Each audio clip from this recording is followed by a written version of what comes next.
Shavua Tov, and welcome. And today we're going to talk about Parashat Beshalach. Parashat Beshalach has a lot of interesting things going on. It's the Exodus, it's the parting of the Red Sea, and also it's the first parasha we are introduced by name to Miriam, the elder sister of Moshe and Aaron. She actually appeared in Parashat Shmot for the first time, but anonymously. She was the elder sister guarding the ark, making sure that her prophecy is fulfilled and that he's not drowning somewhere. And she was there, but now she appears in her name for the first time, and she's called Miriam HaNevi'ah Achot Aharon. And this takes place just after the long, very famous, very fundamental Shirat Hayam, the Song of the Sea, which Moses sings just after the parting of the sea ends. So the sea opens, and the Hebrews come in, and then the Egyptians come in, and then the Hebrews come out, and the waters close, and the Egyptians drown. And after all that happens, then we have this very magnificent, epic Song of the Sea, which is sung by Moses. And then, just when it ends, something very interesting happens. It says, it ends with Hashem Imloch Le'olam Va'ed. That's the pinnacle, the C of the song, Hashem Imloch Le'olam Va'ed. And then it says, suddenly goes back, Ki vasus Paro berichbo farashav bayam, as the horse of Paro and his chariots and his horsemen, they all came into the sea, and Hashem closed the waters over them, and the people of Israel went in the dry land inside the sea. It sort of repeats the entire story in one verse. And then we're told, and then Miriam comes in. Vatikach Miriam HaNevi'ah Achot Aharon, Miriam the prophetess. And it's very strange because we're not told how we need Chazal to tell us what was her prophecy. Her prophecy was that Moshe was going to be born. And why is she called Achot Aharon? Because she prophesied even before Moshe was born, so she was only the sister of Aaron. Later on, she may become the sister of Moshe. And then she takes the tof, the drum, the tof Miriam, in her hand, and all the women came out following her with drums and dance. Betupim uvimcholot. Vatan lehem Miriam, and Miriam answered to them, Shiru laHashem ki ga'o ga'a sus v'rochbo rama vayam. This is an almost verbatim repetition of the first verse of the song sung by Moses, the long song. This is a shorter version. It's just the first verse with a minor but very important difference. Instead of Ashira laHashem ki ga'o ga'a, I will sing to Hashem, for he is higher than everything that is high. And she says, Shiru laHashem, sing, in the imperative and in the present tense, not in the few. Not I will sing, you, all of you, in the plural, sing with me to the women. And that's really the end of the story of the parting of the Red Sea. So we want to focus on just this little thing, which raises many, many questions. Which pasuk is that? Which pasuk is that? So it's chapter 16, and it's verses 20 and 21. That's the two verses describing Miriam taking all the women, chapter 16, verses 20 to 21. Now we're going to do this through a Hasidic rabbi who is called Hamaor Vashemesh, after his book, as all famous rabbis are known after their most fundamental books, Hamaor Vashemesh. His name was Reb Klonimus Kalman Halevi Epstein. He was a student of Noam Elimelech, which is also the book name of Elimelech of Lizhansk. So, a very fundamental book. He actually merited to something very, very special, that in some editions of Mikraot Gdolot for several years, and you can maybe find them, his Perush was there included among all the great Mefarshim, as he's this one Hasidic Perush that managed to pass all the tests and get there to be in some editions of Mikraot Gdolot which is something very, very rare, very special. There's no other Hasidic rabbi that had this. Now, if we open this book, Ha'Maor V'Shemesh, on Beshalach, we see something very interesting. We see that he has 3 different Torot, 3 different interpretations, just regarding these 2 verses, the Song of Miriam. And they're very different, they even contradict one another. And they actually, when you look at them, they create a process, they create a journey. So it's like 3 stages in the evolution of, let's say, the voice or the dance or the spirit of Miriam. And we can look at this as, and so I'm going to sort of state beforehand what we're going to do. We're going to try and read all 3 and understand all 3. And we can, and the thing, what happens is this, the first interpretation shows a weakness, a problem with the Song of Miriam, a deficiency comparing her to Moses. In all 3 cases, he compares her song to her brother's song. And in the first interpretation, she doesn't come out so good. She comes out that there was something rash, there was something not so mature, but a bit immature. Then the second Perush, she becomes equally great to Moshe, but in a different way. A different thing, a different way of looking at things, but absolutely equal.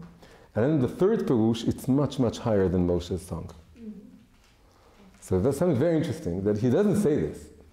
And we don't know if he said it in the same year or in different years, and who edited the book. You know, maybe you can check, so who edited, he edited, or someone else, I don't know.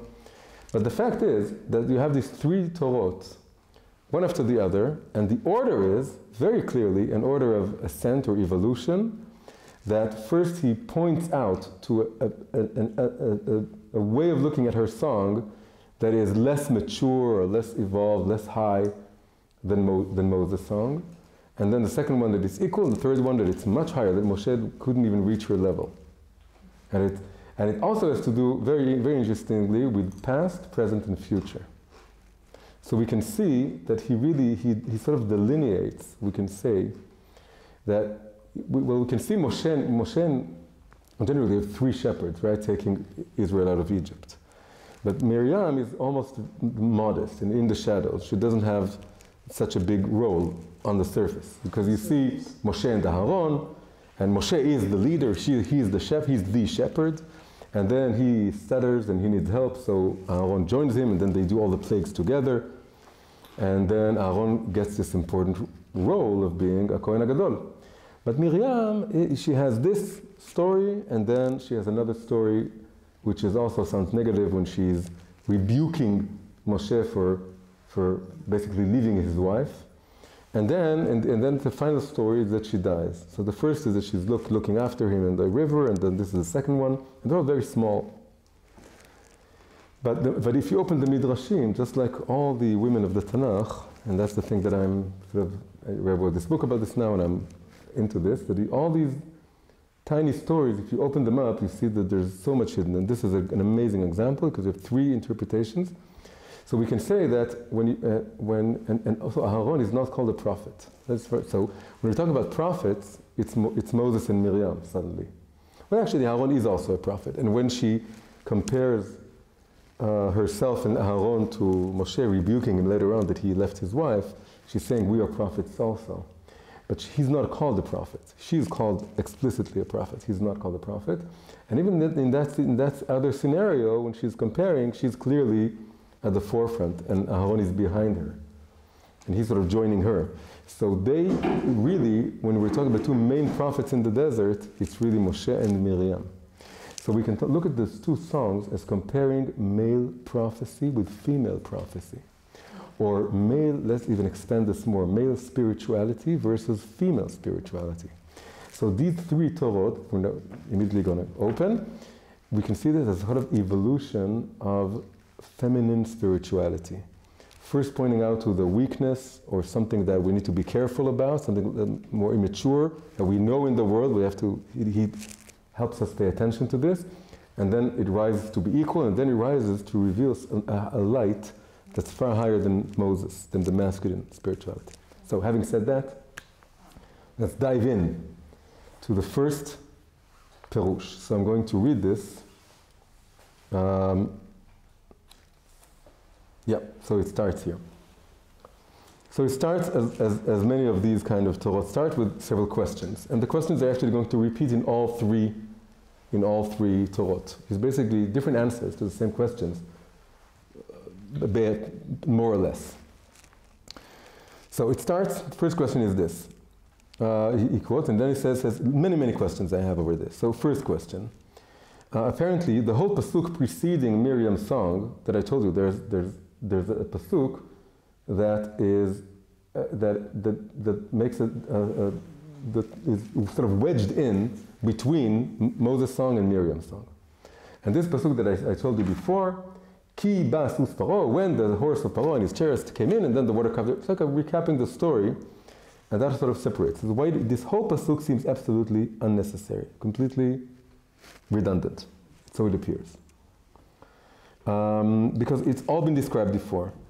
And he should have stopped Moses' song and moved directly to tell us, and Miriam also embarked on a song of her own. So why do we need this verse, which is apparently unnecessary? Second question.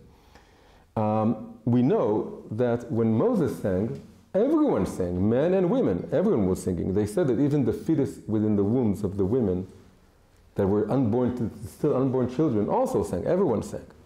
So it wasn't a male song, it wasn't a masculine song, or it was a general. Moses was taking all the people out of Egypt, and everyone was singing. It's a general. Why do we need a particular feminine event, right? Like the Shabbat that was here just before.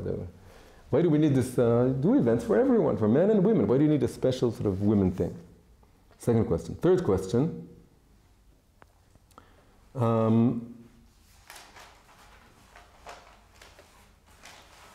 Why does it say that it could sound that Miriam was singing because the Egyptians came into the sea?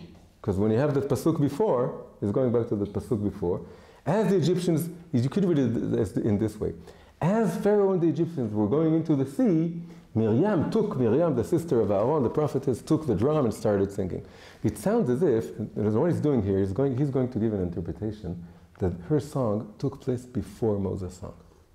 That it's described later, but it happened, so we finished the story, and then we had his song, and then they go back, the Torah goes back and says, but as the Egyptians were coming in, Miriam couldn't help herself, and she was so excited, she immediately started singing. They were in the sea, between the walls, the Egyptians were coming in, and the water were coming down, and she had to sing. She burst out singing as it was going on. That's why it was so short. And then only in the end, we had sort of Moshe summing it all up with this great song that you need time to write it, or at least be inspired by it. And so it sounds like this way, and it was very clear that the long song, Moses' song, was after everything ended, and not only did the water come down, but the water sort of the waves carried to the shore all the treasures of the Egyptians. Because one of the things we know from the Midrashim is that they took all the gold from the Egyptians following the singing of the sea. So that's again, it's another big question. And now it says something like this. It says singing, all singing, comes out of love. When we're serving Hashem, there's love and there's fear. There's two basic emotions. And the Baal HaTanya, the Alter Rebbe of Chabad, he describes love and fear as the two wings of the soul. And you need to have both. You can't fly with one wing. You need to have both love and fear. But the thing is that there's a kind of ladder between how love and fear operate. It's always a big question, sort of what comes first? What should come first? Do we need the fear of Hashem, or first do we need the love of Hashem? Love of Hashem is the feeling of closeness. That's what love of Hashem is. I feel, and that's where singing comes from. I feel close to Hashem, and that's the feeling of affinity or closeness, and also similarity maybe, that is close to me. That's the feeling of love. Feeling of fear, it's not fear of punishment, that's a negative kind of fear. The positive kind of fear is a feeling of being far away, being separate, that Hashem is so great, I can understand Him. I feel awed, right? It's a feeling of awe. It's not really fear, it's a kind of awe. So the basic sort of Kabbalistic, Hasidic answer to the question, what is higher than what, or what comes before what, is that there's a kind of ladder that goes like this. That the first level, we need awe, we need fear. What kind of fear? Very simple fear, called Yirat Chet, or Yirat Shamayim. Again, it's not a fear of punishment, it's a fear of Hashem is very great and big, and I want to do what he says. I don't feel close, but I feel that it's a very simple sort of Jewish trait of Yirat Shamayim, and Yirat Chet is I don't want the sin. It's not the fear of the punishment, it's fear of the sin itself. The sin itself is a negative thing, and there's a feeling and that's a most basic element. Sometimes it happens that in order to awake people to tshuva, they're sort of given as a gift a feeling of love before they can work on their fear. But that's something that comes from above, because I don't know many people who did tshuva because they suddenly had this feeling of fear or separateness. It usually comes from a very positive feeling of closeness. But then that's what happens that you don't control. That happens to you. But if you want to try now, so now let's build sort of layer after layer of my Avodat Hashem. The first thing, sort of the ground, the foundations, is first fear, and then love after that. Love is higher in this sense than fear. But then it becomes more interesting and complicated. Then you have two more levels. So first you have a lower kind of fear and then a lower kind of love, but then as the love sort of matures and blossoms, a new and higher kind of love emerges. That's a third level, a third floor.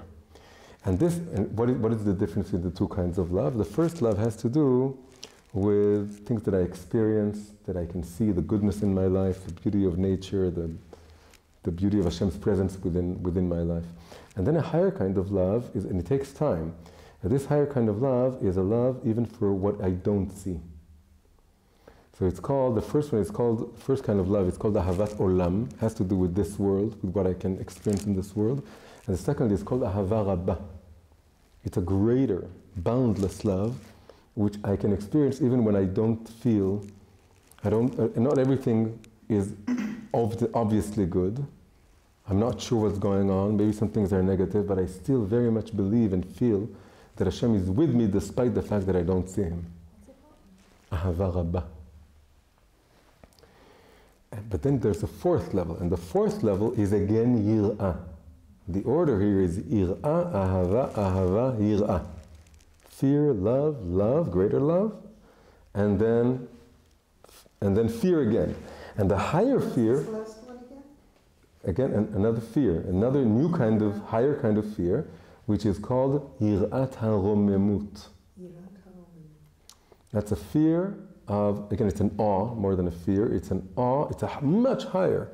So we can see that the two kinds of love, they're adjacent, and one is sort of emerging one after the other. But the two kinds of fear, they take the two extremes. One of them is very foundational, it's very basic, and you need to see people who have this, and oh no, I don't want to eat on kosher. Oh no, it's not kosher, I don't want to eat. It's something very basic. It has to do with not doing Isurim. That's what it has to do. I don't want to do Isurim, and I do want to do mitzvot, and I don't want to do Isurim.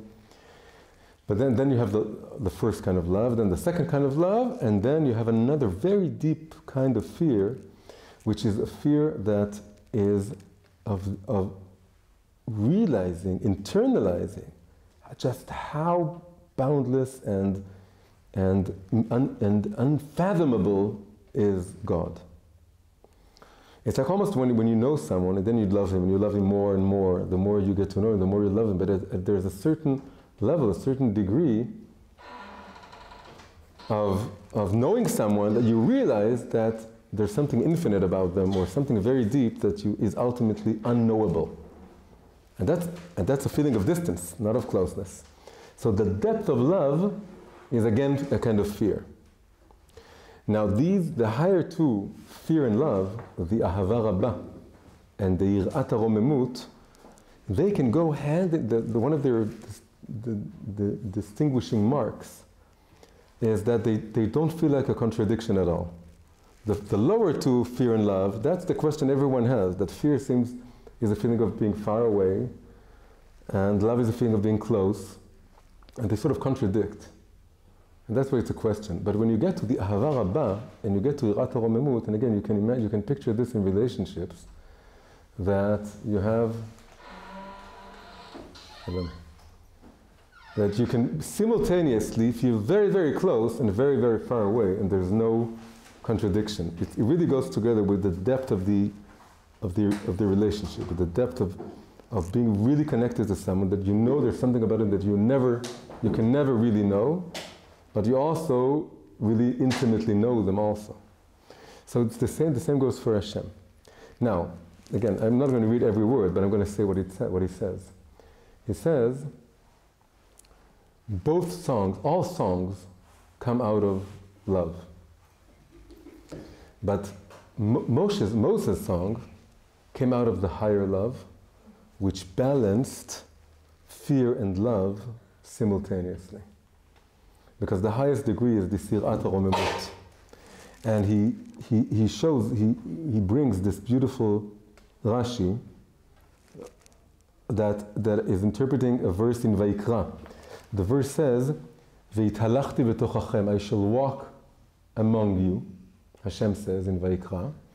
And Rashi says, this amazing description, I'm going to take a walk with you in Gan Eden, in paradise, but it wouldn't be, you wouldn't sort of shudder or back away.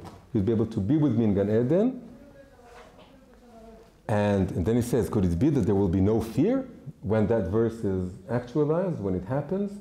That Hashem will walk among us? Will it be without fear? No, it'll be with both fear and love simultaneously, and they won't contradict. We'll be able to be very close to Hashem, so to speak, walking together in the Garden of Eden. But on the other hand, we will also have fear, and there will be no contradiction. And Moshe, in his song, he was able to reach this combination. Why? Because he waited. He waited for everything to end. And when everything ended, that's like the kind of wait that helps you build all the levels. That first there's fear, and then there's love, and then there's the higher kind of love, which, as I said before, takes time to blossom and emerge. And it's a more mature, deeper, it's not an impetuous kind of love. Wow, I see Hashem here, and Hashem is here right now, this moment, let's sing in joy. That's the first kind. What happens when suddenly things won't look so good? And Hashem will disappear. Will you also be able to love Him? So that's another test. That's another stage you have to go through. For this you have to wait. You have to wait. You have to be more patient, and you have to let things, and then the higher kind of love can blossom, and then it will go together with fear. And then you can walk with Hashem in Gan Eden, in Garden of Eden, fearing Him and loving Him simultaneously. Because Miriam was impetuous, she was so excited by the miracle. Again, the interpretation here is that her song preceded his song. She was so excited. The Egyptians were coming in and the waters were coming down. She couldn't help herself, and immediately she stopped before the lower level kind of love evolved, matured into the higher level kind of love. She burst out singing, and then she wasn't able to get to the higher kind of fear, which is really the highest level that you need. So it was a love that at that moment a little bit forgot about fear, because as we said, the lower fear and the lower love, they're mutually exclusive in some way. You first this and then this. Only when you get to the higher levels can you balance things out and have both fear and love, like flapping the wings together, and you have these two things together. But because when you're overly excited by the first, more superficial kind of love, and you don't get to, and you start singing it and expressing it, and you're saying, this is it, let's sing it. And you're not letting it seep in and something even deeper that doesn't contradict fear, that has fear and love together with it going together. You don't let that happen to you, and you don't let yourself experience that or reach that level. And that's why he says his song, according to this first interpretation, we're going over 3 interpretations by the Maor Vashemesh for Miriam's song. The first one shows her song to be somehow inferior to his song, or not as mature. Second one equal, third one higher. So this is the first one, when her song is, he's criticizing her song. He's saying it's brought here, so we know how to be careful not to behave in this way. And if we're looking at all these three perushim as the evolution of feminine spirituality, then this is a kind of road sign saying when we're working on feminine spirituality, which by the way is also needed for men. When I'm saying feminine spirituality, then on one level it's first and foremost for women, but it's something, I see all Chassidut as feminine spirituality, relatively speaking, and I'm a Chassid, so I'm also working on the feminine spirituality. So I'm talking to both men and women, but of course for women it's somehow it's more alive. So the first stage, to be careful regarding with this stage, and this is a stage in which the feminine spirituality still needs to learn from the more classic, traditional, Mosaic, in terms of coming from Moses, spirituality. Don't get overly excited by an outburst of love, because and don't go out and sing it and write it and sanctify it and stop short at that moment, because then take a breath, take some time, let the miracle end, let the real sparks, the gold, come out from the sea. Let a more mature, deeper kind of love to emerge, and then you'll be able to balance love and fear in a far more mature way, and this is the proper song to sing. All this, according to the first perush by the Maor HaShemesh, first interpretation. So we'll just read the final sentence to see how he says this. So he says, Miriam wasn't able to attain Yirat HaRomemut, the highest level of Yirah, of fear. If she had waited until Moses had finished everything, and she would have added if she would have sung after him, not before him, and she would have sung a song that takes everything that he did and goes one step further, that would have been different. But she didn't wait. She didn't wait, and the moment she saw the Egyptians come into the sea, she immediately took the drum and said a song, and because of this, she only merited to say just one verse. If she would have waited, she would have had a longer, deeper, more complex song to sing that takes more variables into account, that takes both fear and love, really. So she only merited to say one pasuk. And this is why it happened immediately after the verse, as the Egyptians were coming in. And she only had love and she didn't have fear, because the lower kind of love is the lower kind of love and fear are mutually exclusive. You need to wait for the higher level to appear. And that's it. Yeah. Because I thought that the base, right, is the most basic fear, and then there's the most basic love. Yeah. You're saying this most basic love is mutually exclusive? Yeah. It's not a stepping stone that you need? It's a stepping stone, but it's a totally different vibe. Sort of let go of this. Oh, right. That's, by the way, a general, whenever you have these four, there are many sort of, in Chassidut and Kabbalah, you see many kind of structures of four. And it starts with Hashem's name. So it's Yud and Hey and Vav and Hey. And Yud and Hey create a name, which actually appears for the first time. That's an amazing remez that he doesn't say. But the name Yud and Hey, appears in Shirat Hayam for the first time. Ozi v'zimrat vayili lishua. I think that's so the name appears here for the first time. And maybe I didn't say the right verse, but the name appears here for the first time. Maybe you can find it. So, so Yud and Hey always go together as a pair. It's like a couple, inseparable couple. That's how they're called in the Zohar. But the Vav and Hey, sometimes they go together, sometimes they don't.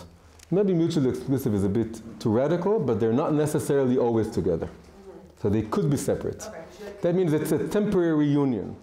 They're together and then they're separate, together they're separate. They always have to be reunited again and again and again. But the higher two, they really go together. So again, this is a general structural rule for many, many different kind of things that you put into these four slots. But here it's very, very beautiful. So that's the first Torah of the Maor HaShemesh, and that's just the beginning of the journey. It's when we're working as Hasidim and Hasidot on feminine spirituality, that's the first sort of road sign, that a warning sign, sort of red light, that there's, what is feminine spirituality? It's more coming from the heart and the emotions. And the emotions are impetuous, and sometimes they feel like bursting out in joy or in song, but then you don't get from what is called chitzoniyut halev to pnimiyut halev. In order to move from the more superficial levels of the heart, which are, again, they burst out and they're immediate and it's like the foam on the surface of the water, in order to get to the deeper waters, the pnimiyut halev, the inner level of the heart, you need to sink, you need to let things sink in. You need to wait for the miracle to end, see what it does to you, see both the love and the fear, all the different sides of it, and then you reach this higher level. Moshe did, and Miriam didn't, according to the first pillar. Yeah. When you say need to let things sink in, can you give an example outside the sea? Well, I'm very bad at giving examples. Or something that makes it well, more... you just imagine there is something, yeah, well, there's this tendency, you see something good happens to you in your life. Mm-hmm. And it's very easy to sort of burst out, what a miracle, I'm so happy, let's celebrate. And the whole idea of celebrating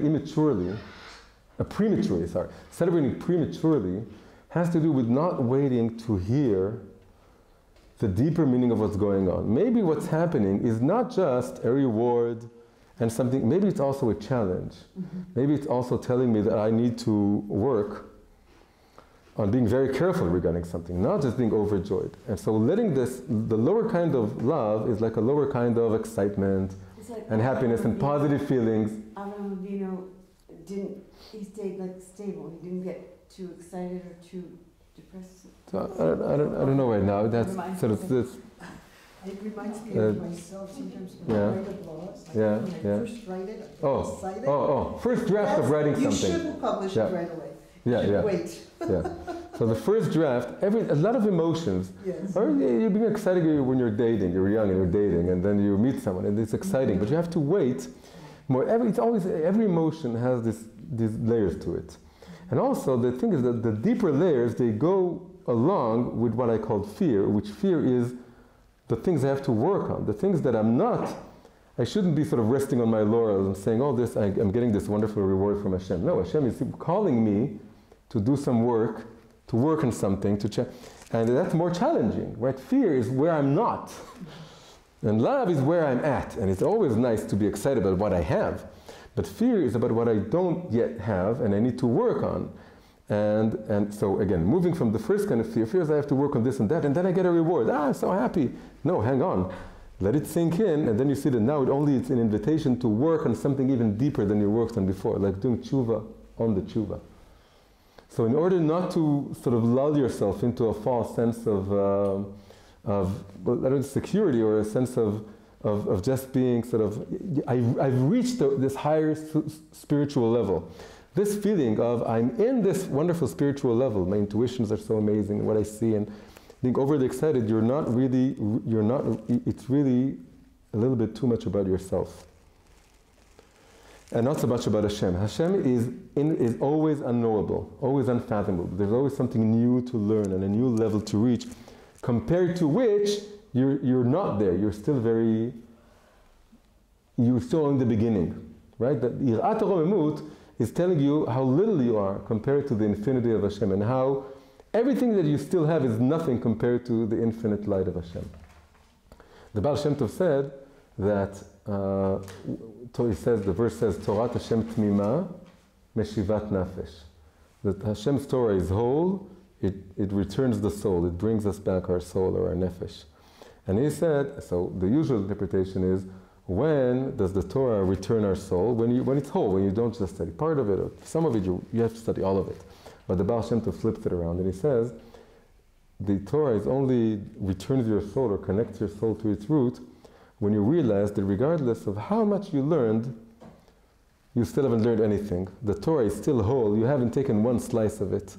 It doesn't matter how full you are, how many books you've read already, it doesn't matter. The Torah is like this magical cake, that it doesn't matter how much you take, it's always full. It's like you never ate a bite.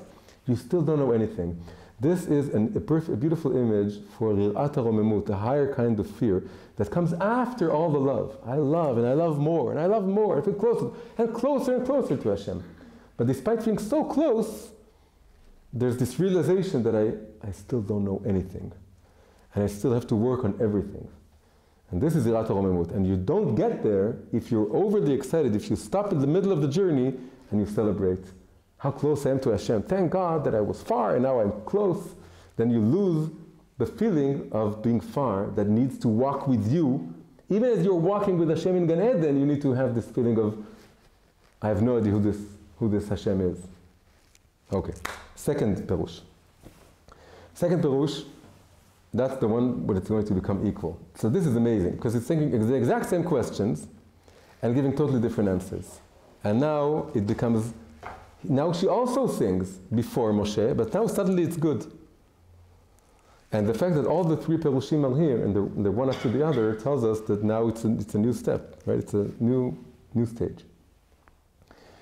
Okay, so he says again, I'm going over the same questions. The women also said songs, it went together with Moshe, and also the fetuses. And what did we have this verse that was said before? And then he says like this. Then he says, he takes an idea from Chazal that say, that they go over the Tanakh, and they say you have 9 songs. They go over 9 songs. I don't have the list here, so we need to believe. And all these songs are called Shira. Shira, Shira, Shira. But then, there's a verse in, I think it's Isaiah, which is Shiru leHashem, also the Psalms. Shiru leHashem, Shir Chadash. And he said, the Chazal say that the 10th song has not yet been sung. It'll only be in the future. And that's a masculine song. So now this is really going together very much with the first one. Why? The songs that we're able to say in this world, we're in the world, we're inside, we haven't seen the end of days, we can't sum things up. Whenever something happens, we sing a song. That's, relatively speaking, a feminine song. That's why it's all called Shira, Shira, Shira. In the future, with the end of days, when everything is finished, we'll be able to look back, so to speak, sort of above history, above time, and then we'll sing this masculine song. There's something about the cycles of history that are more feminine. By the way, you can even get a feel for this when you think about a woman is born, and within her there's a capacity to give birth to more people. But when a man is born, that's like an end in a way. That's it. If there's no woman, then the seed will be spilt in vain. So of course you need both men and women to give birth, but the fact is that a woman is being born and she herself is a vessel for another birth, and the man isn't. So there's something about this cycle of rebirth that is embodied in women more than it is in men. And men. In mathematics, it's called fractal mathematics, when there's like an element that is like infinite on every level, and contained within it the same thing. Yeah, I know what fractal is. I'm not sure it's the best metaphor in this case. You're saying because like a woman includes within herself the future generations, sort of like a fractal that are. Yeah. Maybe that can be said regarding men also, because the seed, you can say again in the same way, contains, or Adam contained all the souls of the future. But anyway, the point is being that there's something about the end of times, just like Moshe is summing up the miracle at the very end, right? He's waiting for everything to finish, and then he sings the song. The same is that in the future, and that's what Moses is referring to when he's saying, Ashira la Hashem ki ga'oga. He's really saying, I haven't yet sung anything. This is just something that we need right now. We need a song right now, so I'm giving it. But that's not the main song. The main song, just like I had to wait for the miracle to end, and then I can sum it all up and tell you what happened here. What happened was that Hashem came and they drowned and everything. But really, that's just like a pale sort of version, or whatever we can say right now. We really have to wait for everything to end. We have to wait for the final redemption, not just the redemption from Egypt. We need to wait for all the exiles to end and the final redemption to come. and then I'll be able to sing the real song to you. So just so you should know, you haven't heard anything, and the real song will only come at the end of days. Ashir ala Hashem, which song will that be? The masculine song, Shir ala Hashem, Shir Chadash, as opposed to the feminine songs. But then it says like this, but Miriam Nevi'ah. So he phrases it like this. She says to herself like this. She says, well, I can wait, like Moshe is telling us to wait. We can wait till the end of days. And then there will be the masculine songs. But I'm still going to be female. I'm still going to be a woman. Even when the end of time comes, and generally speaking, we'll be outside of time, right? Again, the rhythm of time, the cycles of time, it's feminine, but then the end of days is masculine. That's when you're outside of everything and you're looking at sort of the map of everything that happened, like a history book, and it says everything that happened, then you can look above it and you sing a masculine song immediately. But she says, but if anyway I'm going to remain a female, I might as well, and my song is a feminine song, I might as well sing it now. Because my thing in the world, my addition, my contribution to the world, or to the songs of Hashem, singing, praising Hashem, Moses' thing is looking at things from the outside when they're finished. When you can put everything together and you can look at it, and you can say, so that's what happened. And that's like a history book, like a divine history book. But my thing is to appreciate the moment. If there's now a song to be sung, I'll sing it. That's why she burst it. So it's the same thing. She's bursting into song in the middle of the miracle, but except now he doesn't criticize her. He says, this is an amazing thing. That's her thing to do. That's the other side of the coin of the first Perush. The first Perush warned us against being overly excited by the present emotion and not letting a deeper emotion blossom from the first emotion, or experiencing a deeper kind of love which goes along with fear. Now we think, but the other side of the story is, if you wait too long and you keep saying, well, only in the end will I have the perfect balance, and only in the end will I be able to sing the perfect song, and only when I see everything coming together will I be able to really understand Hashem, and until then, I can only say I will sing in the future.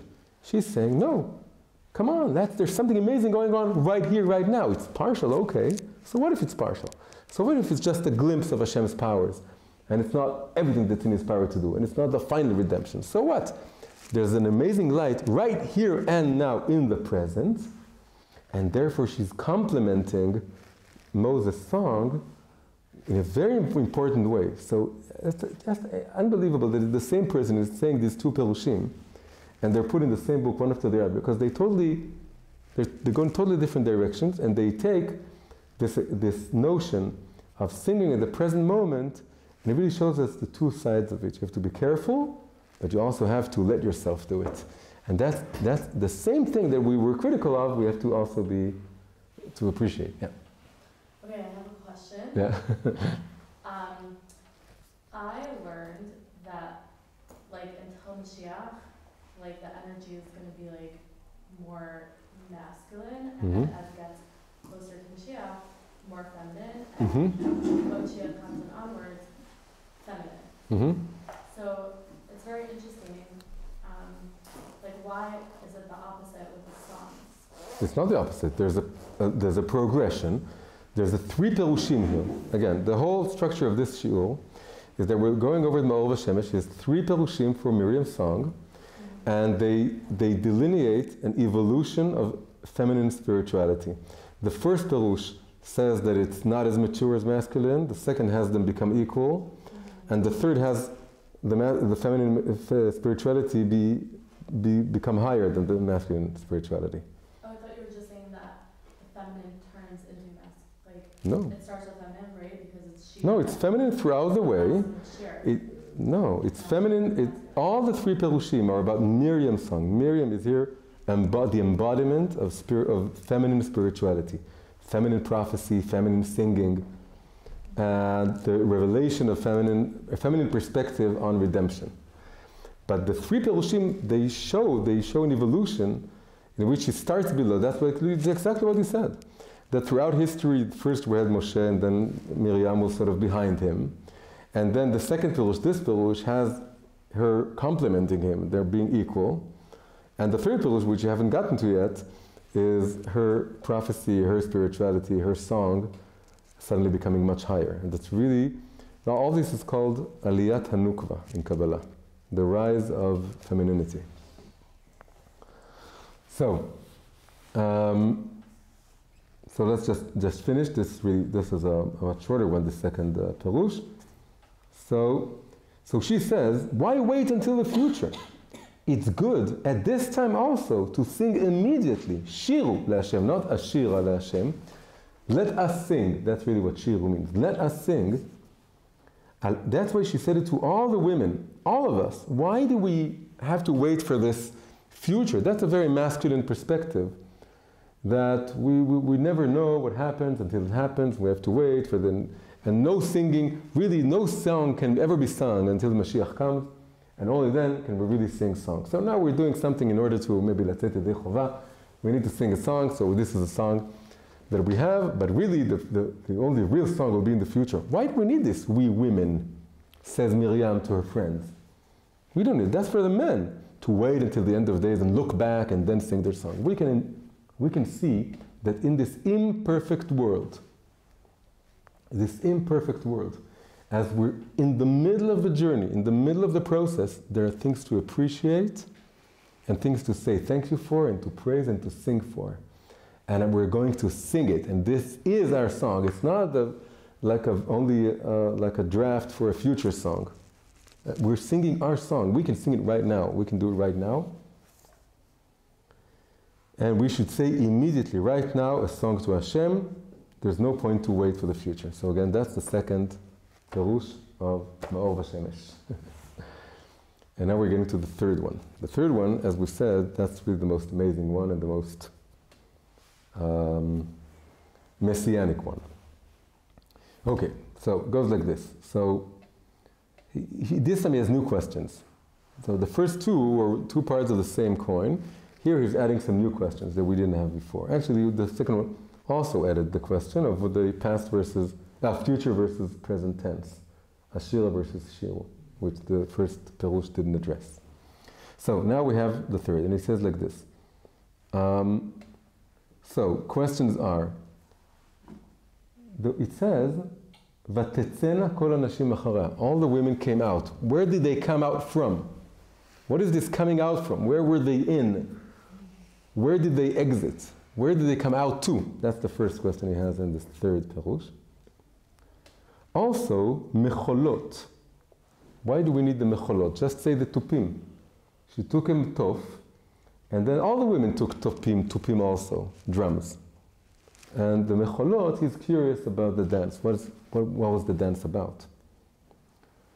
And no word is, of course, redundant. Every word is meaningful. And then he goes back to the question of future versus present. Now, he says, so Machol is not just a dance. Machol is a circular dance. Machol is, when Chazal describe a vineyard, they say that around the vineyard there is a circle. It's called Machol HaKerem.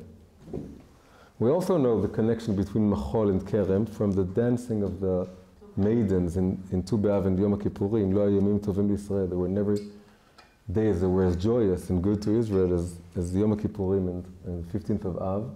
And the women came and danced in the vineyard. So we have this circle around the vineyard called Machol. And then you also have doing a circular dance within the vineyard. That's something very feminine. And generally what he's going to go into now is the image of a circle, which symbolizes femininity, and the image of a straight line, which symbolizes masculinity. And in a way, and he also connects to the second Pirush. The second Pirush had the masculine song we can sing at the end of days. So first we have to get there in a line, and only when we're there at the very end of it is the line fully drawn. But there's something about a circle that doesn't have beginning or end. You don't have to finish a circle in order to be able to appreciate it. Every moment, every point is an equal distance from the center, as opposed to a line that you have higher and lower. And you need to get to the end to appreciate everything. You need to get to the top to see something. But in a circle, you don't need to, because there's no top.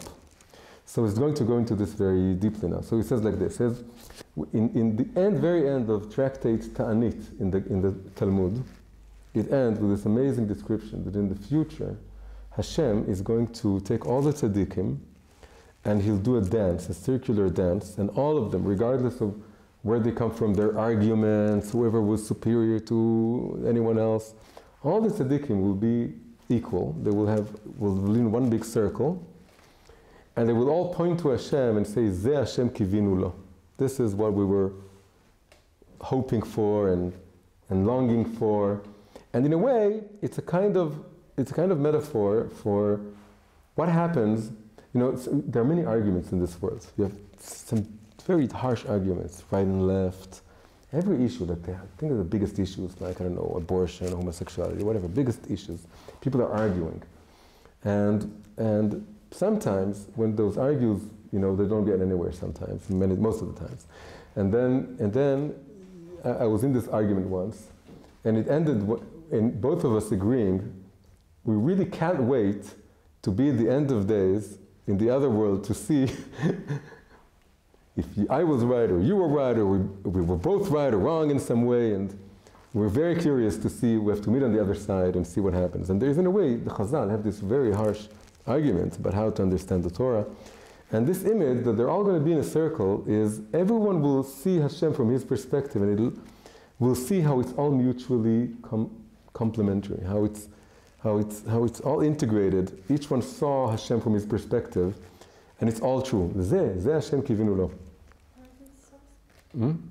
The very end of Ta'anit, tractate Ta'anit in the Gemara.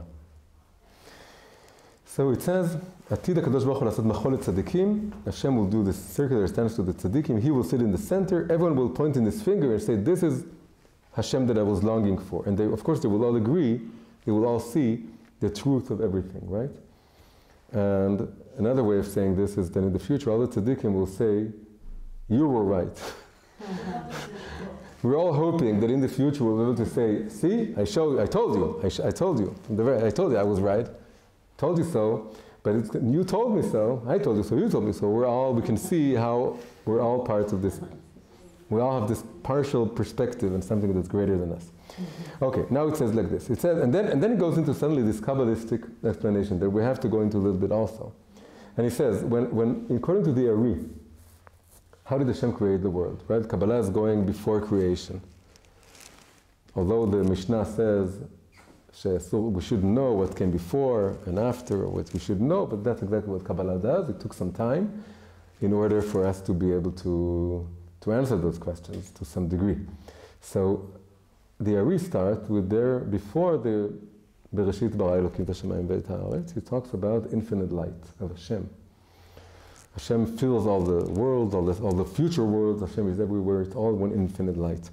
And then when he has this desire to create the world, in order to have a room in order to create the world in, because he fills everything, he creates, so to speak, it's just big mashal, but he creates this spherical or circular space.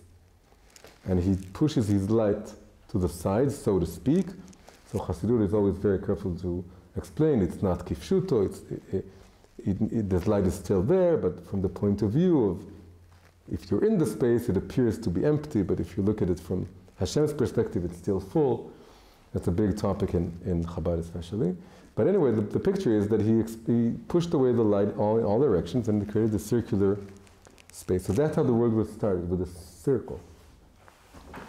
And then a line of light came into this space. He took this like a thread of light, and he descended the thread into this empty space. And from this line of light, all the worlds were created. Each world is again circular, but each circle is smaller than the previous circle, and there's a hierarchy of worlds.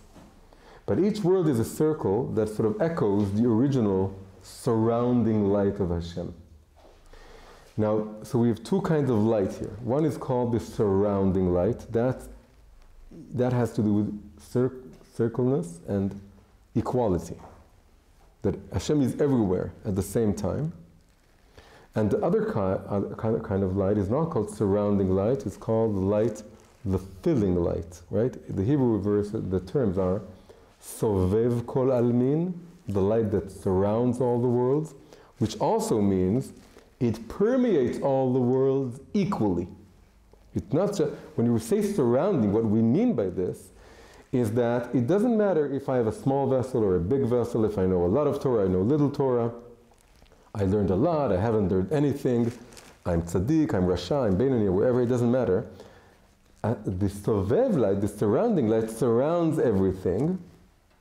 And really what it means, when it's explained, is that it permeates everything equally. It's in the holiest of places and the least holy of places, in the holiest of persons and the least holy of persons, to the same degree. Then you also have the Memale Kol Almin, the light that fills all the worlds. But that depends on how big the world is. If it's a small world, it's a small vessel, contains a little light. If it's a bigger vessel, it contains more light. If we grow and mature and learn, we sort of reach a higher world, so to speak, and then we have more Memale light, right? The light that fills the worlds. And someone who is less tzaddik, he has less light. More tzaddik, he has more light. Less wise, less light. More wise, more light. But the Sovev light is everywhere to the same degree. So it has to do with the circle and the line. A line, when you have a line, you can say, you can point to where people are. There's a ladder of, there's a certain hierarchy. There are many, many different hierarchies. But for example, let's talk about a hierarchy of Kedusha. You can have tzaddikim, and you have some people who are not tzaddikim. Tzaddik, Beinoni, Rasha. That's a hierarchy. But you also have the surrounding light, the circle, and that is the Sovev light. Sovev comes from Sivuv. And in a circle, everyone is equal, and that means that, how could Moshe be more humble than any person on earth? And the Mefarshim say even than an idol-worshipping non-Jew, he was more humble, because he was able to see that the potential exists in everyone the same. And because you have to lelamed zchut on others, and you have to assume that others will do a better job of what you're doing if they had the opportunity. They just don't have the opportunity for some reason. Moshe told himself, I happen to be Amram's son, and I happen to be the 7th generation from Moshe, and I have a lot of merits that I didn't, but if someone else had the same merits, he would do a better job. That's what Moshe told himself. That comes from being attuned to the surrounding light that permeates everything simultaneously. And we need to walk around in life, both appreciating hierarchies, seeing that there has to be teachers and students, and that means that I have to learn from teachers, and I also have to teach students. I have a job, I have a purpose. I have my place in different hierarchies, and I have to know where I am. But on the other hand, I also have to get this feeling of the surrounding light being everywhere, and therefore even someone who I may look down at from a certain hierarchical point of view, I also need to have another way of looking at it, that we're totally equal, and maybe also when you have a circle, then there are endless hierarchies, and each point is the top of a certain hierarchy. Right? Imagine like a wheel with many spokes. So you turn the wheel, and each point is the top of its own hierarchy. Each point is at the bottom of a certain hierarchy and at the top of another hierarchy. And so I see someone who my immediate feeling is that he's lesser than me in many, many ways. But it's not true. There's a certain perspective. If we go to the dance of the tzaddikim in the future, if I turn the wheel, I can find the perspective that he knows something, is good at something, appreciates something about Hashem, that he does it better than anyone else. And from the circle point of view, from the spiritual perspective, everyone is the best at something, is the best.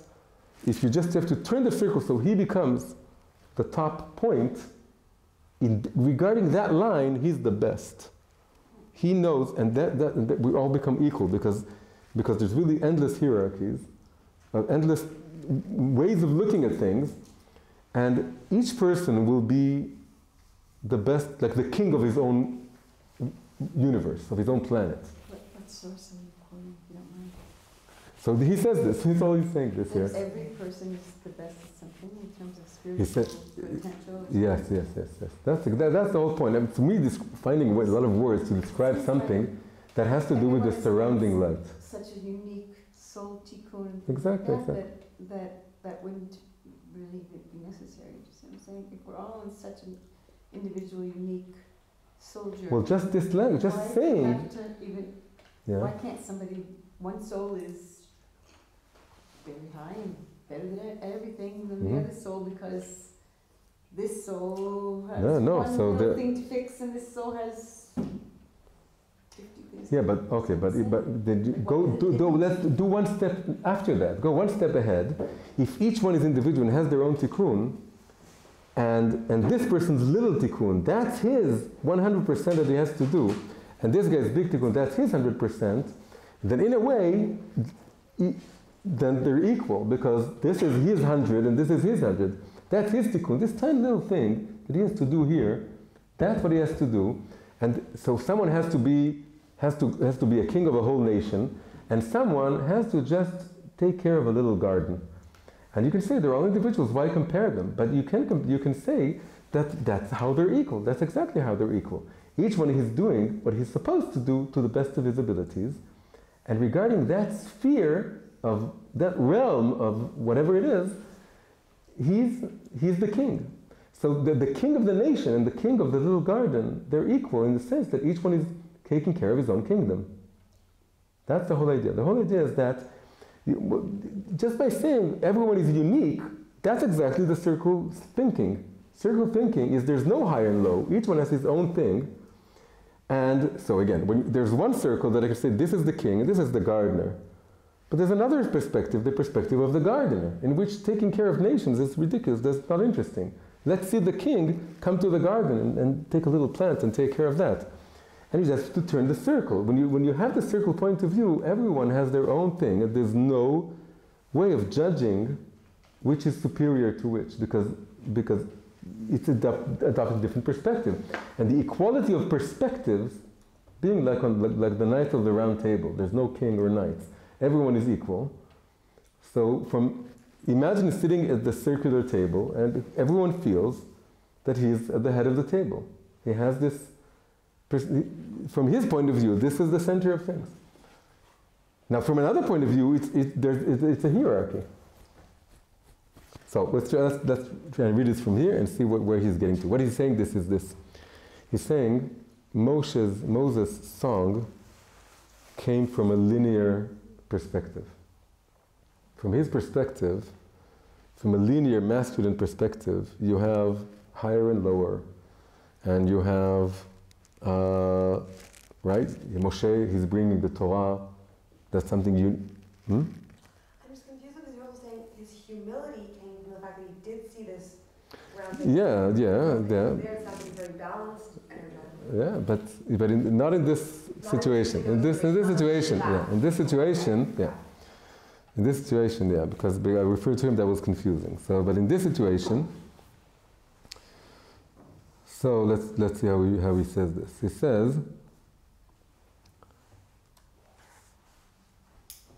that in our world, in our era, we are forced all the time to use hierarchies in the sense that we have to tell who's greater than who regarding something. We have to have this. We can't work on anything, we can't build anything, we can't study Torah without these perspectives.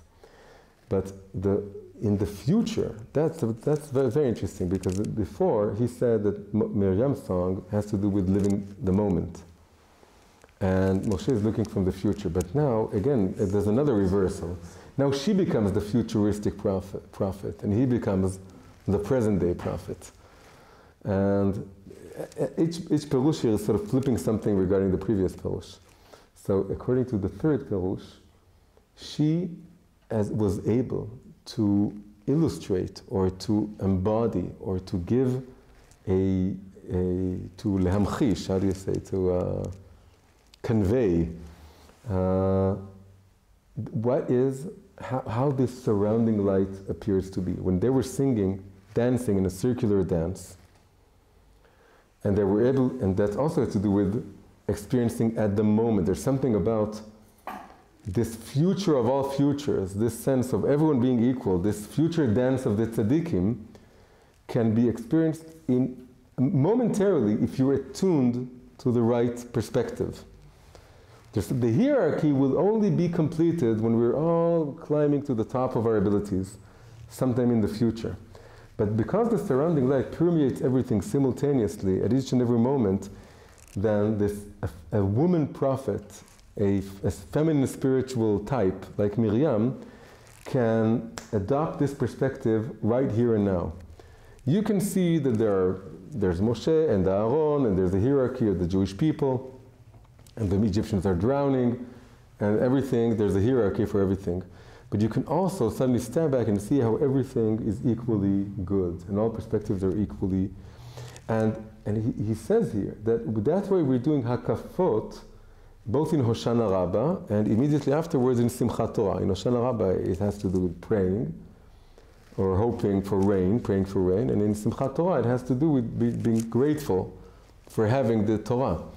But Simchat Torah is a perfect example. Simchat Torah, you don't study Torah in Simchat Torah. The Torah book is closed, and everyone, the biggest Talmid Chacham and the lowest Am Haaretz, who is maybe even illiterate, they're all dancing in circles, hakafot, with a closed Torah book. Why? Because they're connecting to the surrounding lights.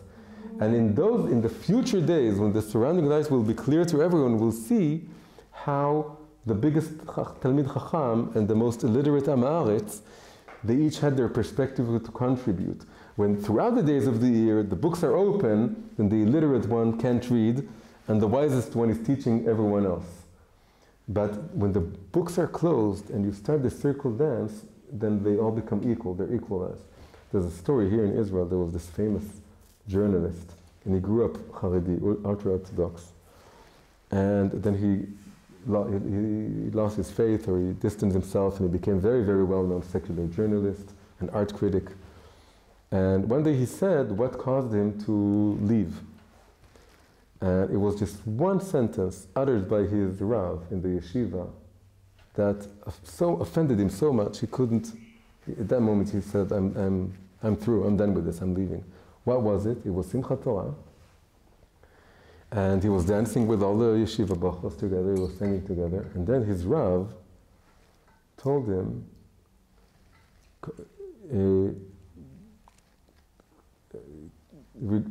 like bitchashev, like take into consideration or compared to how much you studied this year, you danced enough. Yeah, that's what he told him. And that's like, so he wasn't that big of a student before, but he was still there, and he was willing to be there. But when he said that, compared to how much you learned this year, you danced enough, so there's this cynical stab. Now this comes, right, it was a non-Hasidic yeshiva and Rebbe and everything, and it comes from, where does this come from? This comes from an overly hierarchical way of thinking. That when the books are open throughout the year, you can see people who learn more, people who learn less, you have this hierarchy.